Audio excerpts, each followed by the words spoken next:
Hi. My name is Hi.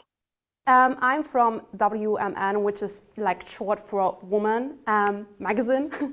And yeah, we are really, really happy to get this interview with you because we are also focusing on women and their achievements, and therefore it's perfect to have you in a male-dominated movie to talk about it a bit.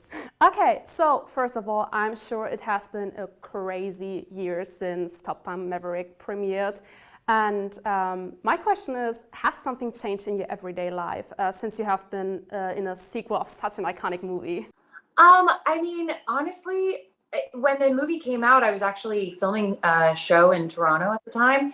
And so it was just sort of like, it's just been a lot of work since then. And I came back to LA, and I definitely get invited to cooler parties and things like that. And I get to talk about this fun movie that everyone loves. But ultimately, like, things haven't changed that much in my day to day. I don't really get recognized for out on the street or anything like that.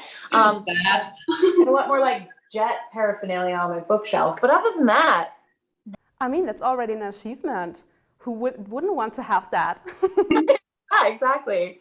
I think the best thing that has changed is when I do meet women who are pilots, they have like a lot of really supportive things to say, and I think they saw themselves in this movie, and so that's been probably the most rewarding thing that's shifted since we finished.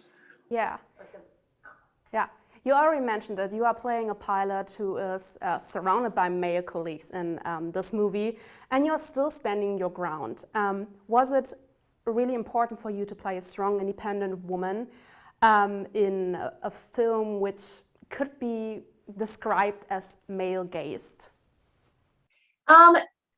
Yeah, so I think the really incredible thing about the pilots I got to meet and fly with, who, the character was designed after, is that they really just, they've earned every ounce of respect that they have in their industry. And they're very strong and just like hold their own in a way that doesn't feel manufactured. They just are great at what they do, and they're respected for being so. And I think, I think, like, rather than going in and deciding, okay, we're going to play a strong, independent female, it was just sort of like the task was to play a pilot and to play a talented, respected, mature,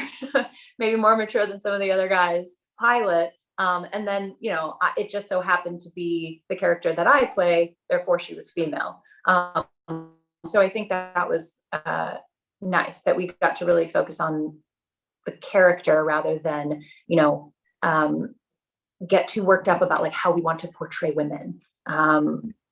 Yeah, if that makes sense. Yeah, it does, indeed. So, as we already established, Top Gun in itself is iconic. How did you feel when you got the confirmation to be a part of something that big? And how did you prepare for the role? I mean, the action scenes and the flying scenes are incredible. Thank you. Yeah, I was stoked when I found out I got to do this because we had been told in the audition process that we would be flying in jets. And that actually was a big part of the preparation for the role. Because we were going to be doing our own stunts in this way, we did loads and loads of flight training. Tom and our aerial coordinator, Evan LaRosa, like they designed this incredible training program similar to what Navy pilots actually go through in a much more like condensed, time period. But we went from like one aircraft to the next, and just learning about general aviation and then learning about withstanding G's, and so in a way that was a big part of our character work, like getting to experience the training that in some way that they go through. And then also just like immersing ourselves in the world that we were, portraying. We got to be on military bases, and we got to work with, like, fly with and have extended conversations with pilots who actually do this for a living. And so we sort of happened into, I mean, we were lucky to have the research be a part of the necessary training to complete the movie. It wasn't like an afterthought. Like all of our preparation was inclusive of that research, if that makes sense. Do you have any idea what makes these movies so successful and loved by the fans? Put aside the work you all have to put in. Yeah, I think there's so much heart in it, and it's a competition movie, which is always fun, and you really get behind each of these characters. I think they're all introduced really well, and at the end of the day, you just care so much about each one of them going on this mission, and you just want them all. You want them all to come home. It doesn't hurt that we have the legacy of the previous Top Gun and the incredible work that Tom did on that movie, you know, to sort of like set us up. But even people who haven't seen the original, I think, just really fell in love with all of the characters, excuse me. And it, in a way, is a love letter to aviation that I think even people who don't necessarily like flying themselves could get behind. That it's just this beautiful feat of engineering and just, you know, deserves to be respected and watched in this way. And yeah, I don't know, like I just feel like at the end of the day there was so much love behind the story, if that. We already talked about male gaze and female gaze. The women in the movie are totally, in my opinion, not sexualized at all. Thinking of the beach scene where you are dressed and the boys are shirtless. Can we talk about like a female gaze here in this whole movie rather than a male gaze? What do you mean by that? It's great to see that women are not sexualized in this movie. And like, there have also been voices who put Maverick in a homosexual context. So I'm interested to explore that, you know?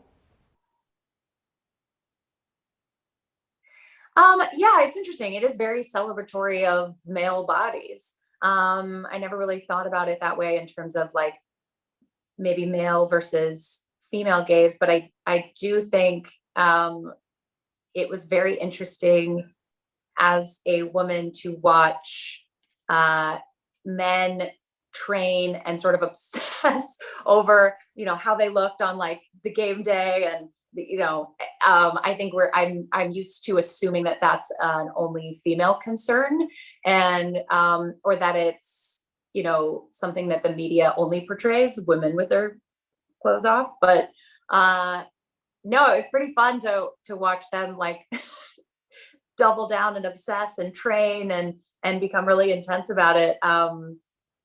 They worked very, very, very hard, and at the end of the day, I think it's like just such a fun scene, and they were fun days to shoot. Push-ups between each shot and throwing the football like on our time off, and yeah, these guys were very very, very disciplined, and yeah, I think it worked. One last short question. How did you prepare for the beach scene, the iconic beach scene? Were you all like bathed in oil to glow in the sunset glow, or? Yeah.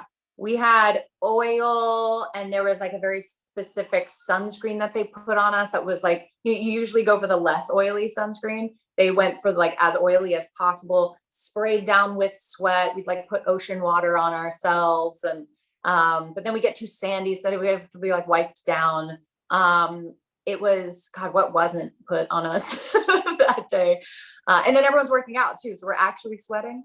Yeah, that was a wild couple of days. And then we actually went and reshot some of it. So we had taken some time off, had, you know, the Christmas holidays, and then suddenly they were like, oh wait, actually we need to shoot some more of that. So everyone, like, you know, ran back to the gym and oiled up again. Great. Thank you so much for your time, and yeah, have a lovely day. Yeah, nice meeting you.